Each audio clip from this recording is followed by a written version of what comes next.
মুখ্যমন্ত্রীর উপর ভরসা রেখে আপনাদের কাছের থেকে আমি 1 মাস টাইম নিয়েছি। আমাদের মুখ্যমন্ত্রীর কথা আমি রেখেছি, যেহেতু উনি বলেছেন আগস্টে আপনাদের 1 মাস পরে কি আমাদের হবে গ্যারান্টি?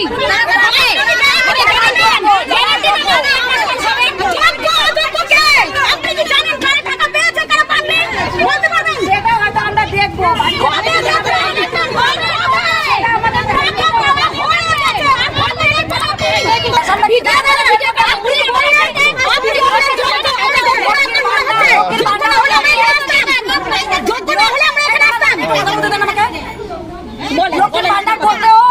বিগত সরকারের 8 দফায় কাজ করতে হয়েছিল, আর আমাদের মাত্র 2 দফা হয়েছে।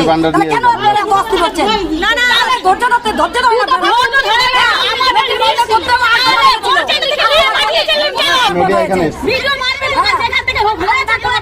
লিস্ট পাঠাইনি।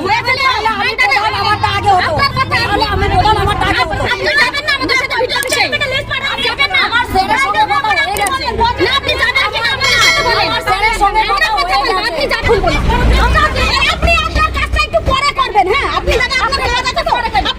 আচ্ছা, আজকে আপনারা বিক্ষোভ করছেন কেন?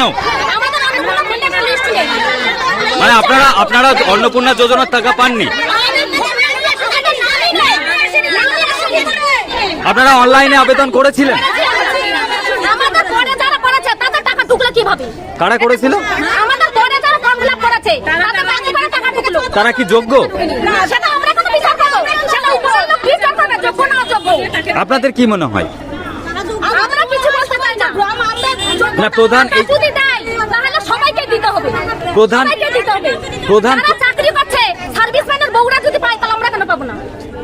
প্রধান কি বলতে চাইছে?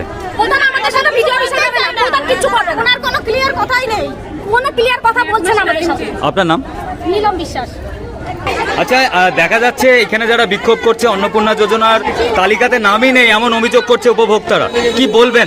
বিক্ষোভ দেখাচ্ছে তালা মেরে। প্রথমত আমি খুব দুঃখিত এই জন্য যে আমার বেতায় পঞ্চায়েতের, আমি খুবই দুঃখিত যেহেতু আমার বেতায় পঞ্চায়েতের যারা যোগ্য ব্যক্তি বা যোগ্য মায়েরা আছে তারা এই অন্নপূর্ণা যোজনার থেকে বাদ পড়েছে বা তাদের নাম আসেনি লিস্টে, এর জন্য আমার খুবই দুঃখিত আমি। আর দ্বিতীয়ত ওনারা আমাকে জানিয়েছেন, প্রথমে এসে বললেন, তখন আমি বললাম যে আপনারা 1 মাস ওয়েট করুন, যেহেতু আমাদের আগস্ট মাসে আবার ছাড়া হবে, সেহেতু আপনারা আমাকে 1 মাস টাইম দিন। 1 মাস পরে যদি না আসে তাহলে আপনাদের সমস্ত ডকুমেন্টস নিয়ে আমি মুখ্যমন্ত্রীর কাছে যাব এই বিষয়টা নিয়ে। কিন্তু ওনারা কিছুই শুনতে চাইছেন না, ওনারা বাইরে এসে আমাকে তালা দিয়ে এই অভিযোগটা করছেন। আর তার সঙ্গে আমার আরেকটা বলার আছে, ওনারা আমাকে বলছে বিডিও অফিসে যেতে, কিন্তু বিডিও অফিসে গেলেই তো সব সমস্যার সমাধান হয় না। আমি বলছি আপনারা একটু আমাকে টাইম দিন, আমি টাইমের মধ্যে দেখি উপর মহলে জানিয়ে বা আমাদের উপরে তো আধিকারিক যারা আছেন তাদেরকে আমি জানাই তারা কি বলছেন, তাদের সঙ্গে কথা বলে আপনাদের সঙ্গে পরে জানিয়ে দেবো। কিন্তু ওনারা কিছুই শুনছেন না, ওনারা এখনই বলছে এখনই ভিডিওতে। আচ্ছা, আজকে বিক্ষোভের ঘটনা কি বিডিওকে বা এসডিওকে জানানো হয়েছে? আমাদের স্যারকে জানিয়েছি, বিডিও স্যারকে জানিয়েছি, উনি এসডিও স্যারের সঙ্গে এখন মিটিংয়ে আছেন। উনি বলেছেন যে আমাকে 1 সপ্তাহ টাইম নিতে, এখন ওনাদের সঙ্গে আমি কথা বলবো যাতে আমি 1 সপ্তাহ ওনাদের কাছ থেকে টাইম নিতে পারি। আপনার নাম? আমি শম্পা মণ্ডল, বেতাই 1 প্রধান।